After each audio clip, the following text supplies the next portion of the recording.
Hello everyone, and welcome to the Error Slayer YouTube channel. Today, I'll show you how to prevent quality loss on Instagram Reels. If you're ready, let's get started. Step 1. Open Instagram. Step 2. Go to your Instagram profile. Step 3. Tap the three lines in the upper right corner.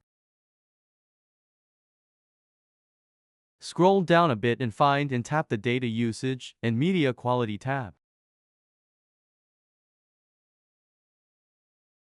Final step. Enable the upload at highest quality setting. Enabling this setting may cause more internet data to be consumed and Reels videos to load slower. This is because it tries to upload your video in the highest possible quality.